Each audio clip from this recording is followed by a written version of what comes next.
Good morning friends. तो हम लोग आज स्टार्ट करेंगे एक new chapter digestion and absorption human physiology का, जो कि बहुत ही इम्पोर्टेंट चैप्टर है नीट पर्पस व्यू से, और 11th के लिए भी और फाउंडेशन क्लासेस के लिए भी। इसलिए ये चैप्टर बहुत ही इम्पोर्टेंट है। मैं पूरा सीरीज बनाऊंगा, पूरा बेसिक से लेकर के जितना भी डिफ़िकल्टी लेवल है वो सारा पढ़ाऊंगा इस चैप्टर में।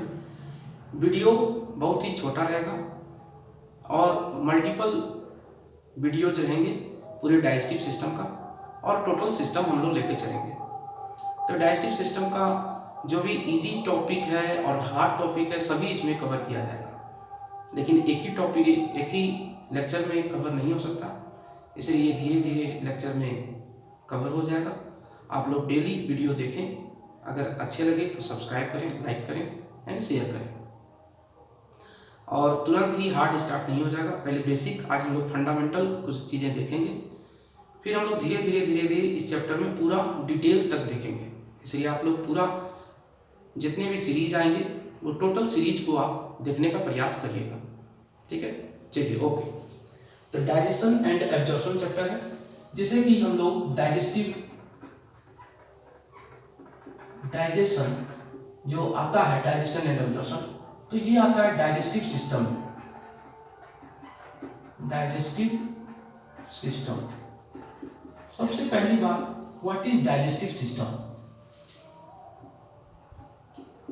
Elementary canal and their associated glands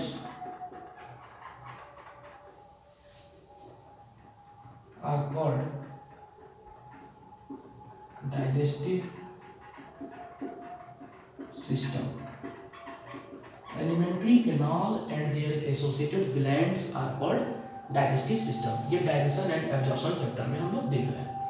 तो सबसे पहले हम लोग डाइजेस्टिव सिस्टम की बात करेंगे कि what is digestive system. Alimentary canal and their associated glands are called digestive system. अब हम बात करेंगे कि एलिमेंट्री कैनाल के क्या पार्ट्स हैं। Alimentary canal, another name of the alimentary canal is also called gut and also called GIT, gastrointestinal tract। Alimentary canal, parts of the alimentary canal हम लोग देखेंगे। तो parts of the alimentary canal में क्या होता है कि सबसे पहले एलिमेंट्री कैनाल एक एपर्चर से शुरू होता है, जिसे हम लोग कहते हैं माउथ। जिसे हम लोग क्या कहते हैं? माउथ। और माउथ के अंदर ही बक्कल कैविटी पाया जाता है, या इसे हम लोग ओरल कैविटी भी कहते हैं। इस बक्कल कैविटी और ओरल कैविटी में हम लोग टीथ पढ़ेंगे, टंग पढ़ेंगे और पैलेट पढ़ेंगे। पैलेट दो तरह का हम लोग पढ़ेंगे,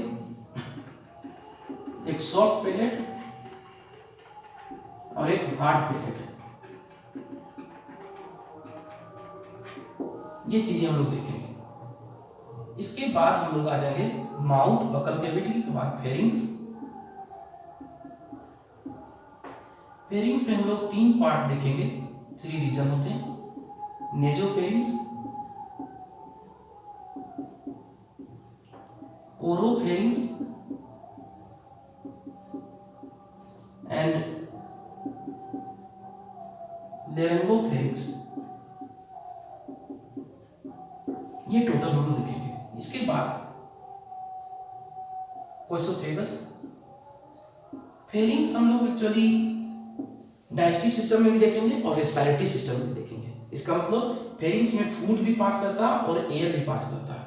इसी कारण से क्या कहते हैं, food and air both passes from the pharynx. ये हम लोग सब देखेंगे डिटेल में। अभी पहले हम लोग parts of the alimentary canal लिख रहे हैं।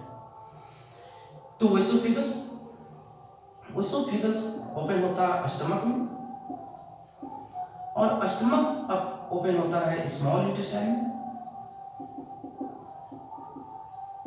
स्मॉल इंटेस्टाइन के हम लोग जानते हैं 3 पार्ट है, डियोडिनम,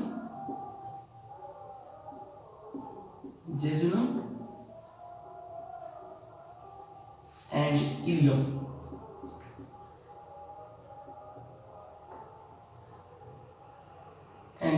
ILEUM स्पेलिंग जरूर याद रखेंगे इलियम का, क्योंकि एक इलियम का स्पेलिंग ILIUM भी होता है और एक इलियम का स्पेलिंग ILEUM भी होता है। यहाँ पर ई और आई का सिर्फ अंतर है, ये पाया जाएगा स्मॉल इंटेस्टाइन में, और आई वाला जो पाया जाएगा ये गर्दल का पार्ट है ना। जब हम लोग स्केलेटन पढ़ाएंगे तो बताएंगे। 2 तरह का गर्डल होता है, एक पेल्विक गर्डल और एक पेक्टोरल गर्डल। जो पेल्विक गर्डल होता है उसका ये पार्ट है इलियम, यानी इलियम एक तरह का बोन है और ये बोन नहीं है, ये स्मॉल इंटेस्टाइन है। ठीक है, तो स्पेलिंग ये याद रखेंगे। इसके बाद आ जाते हैं हम लोग large intestine.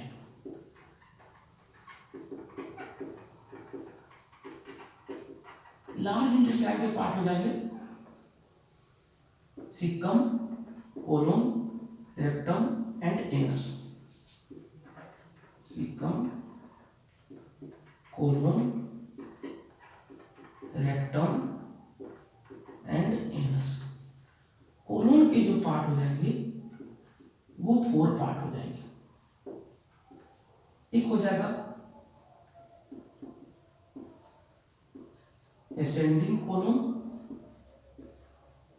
Transverse colon, sigmoid colon and एक और कोलोन होता है जिसे कहते हैं एसेंडिंग कोलोन, ट्रांसवर्स कोलोन, और एक ascending colon, transverse colon, descending colon, descending colon और एक सिग्मोइड कोलोन। ये पार्ट्स हैं एलिमेंट्री कैनाल के। तो सबसे पहले parts of the alimentary canal हम लोग देखें। माउथ, माउथ एक अपर्चर है, इसी के अंदर जैसे हम लोग ओपन कर दी, ये एरिया ओरल कैविटी या बकल कैविटी कहला रहा है। इस बकल कैविटी में टीथ, टंग और पैलेट के बारे में स्टडी करेंगे हम लोग। फेरिंग्स 3 पार्ट है, नेसोफेरिंग्स, ओरोफेरिंग्स, लेरिंगोफेरिंग्स। ये क्या करता है भाई, तो फूड एंड एयर दोनों को पास कराता है।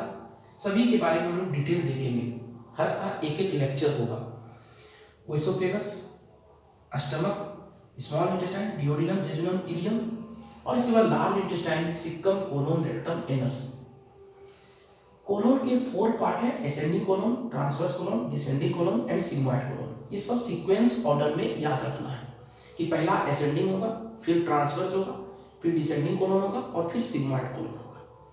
ये सभी हम लोग कैसा याद रखेंगे, तो एक अच्छे वे में सभी को याद रखेंगे और सभी के बारे में हम लोग स्टार्ट करेंगे, सभी के बारे में पढ़ेंगे। लेकिन इसको पढ़ने से पहले यानी हमें एक डाइजेस्टिव सिस्टम को देखें कि भाई alimentary canal and their associated glands. तो एलिमेंट्री कैनाल तो हम लोग देख लिए, एलिमेंट्री कैनाल के कौन पार्ट्स। अब हम लोग बात करेंगे एसोसिएटेड ग्लैंड्स कौन कौन सा है। तो इसे पहले लिख लीजिए, फिर हम इरेज करेंगे।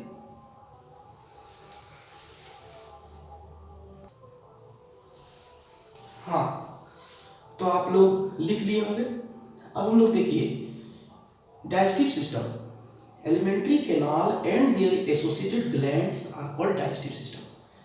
तो एलिमेंट्री कैनाल के बारे में हम लोग पार्ट्स क्या क्या है ये देखें, पूरा डिटेल हम लोग देखेंगे अपकमिंग लेक्चर में। एसोसिएटेड ग्लैंड्स, तो इसके साथ साथ कुछ एसोसिएटेड ग्लैंड्स भी होते हैं, वो कौन कौन सा वो देखिएगा। 3 मेजर ग्लैंड्स हैं, पहला लीवर, दूसरा पैंक्रियास और तीसरा सैलिवरी ग्लैंड। और दो माइनर ग्लैंड, एक इंटेस्टाइनल ग्लैंड और एक गैस्ट्रिक ग्लैंड।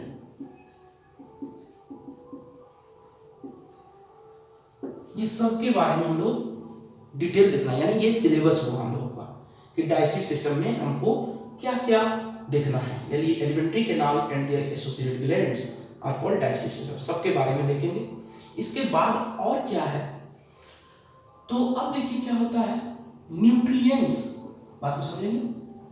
न्यूट्रिएंट्स क्या होता है? The chemical substances which is present in the food, the chemical substances which is present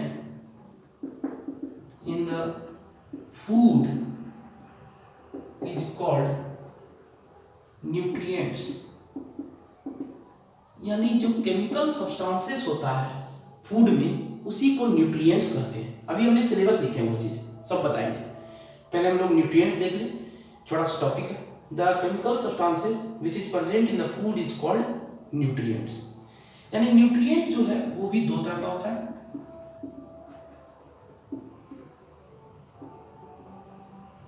एक होता है मैक्रो न्यूट्रिएंट और एक होता है माइक्रो न्यूट्रिएंट। इस बात को ध्यान रखेंगे। मैक्रो न्यूट्रिएंट जो मेनली क्या क्या कहलाएगा मैक्रो न्यूट्रिएंट्स में, निश्चित तौर पे carbohydrate,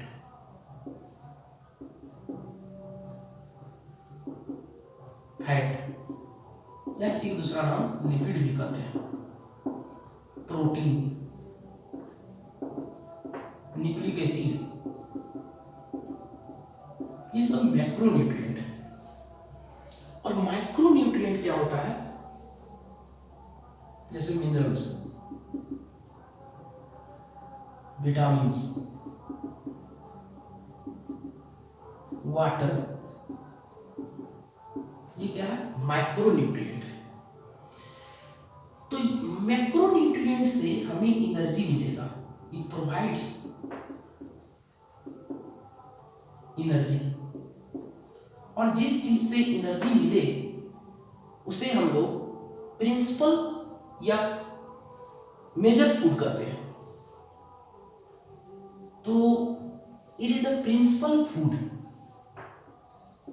it is the principal food या एनर्जी गिविंग फूड है ना। तो यह इसे प्रॉक्सिमेट प्रिंसिपल ऑफ फूड भी कहते हैं। Proximate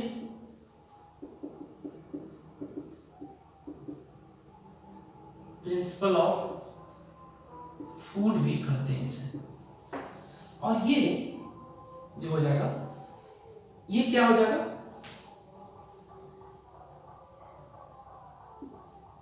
it do not provides energy, ये एनर्जी प्रोवाइड्स नहीं करेगा। It is the protective principle of food, it is the protective principle of food, ठीक है। It is the protective principle of food. तो macro nutrient carbohydrate, fat, lipid, protein and nucleic acid is the macro nutrient. It provides energy, it is the principal food या proximate principles of food.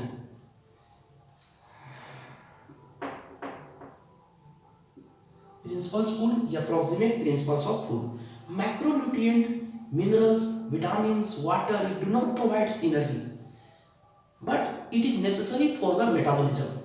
It is necessary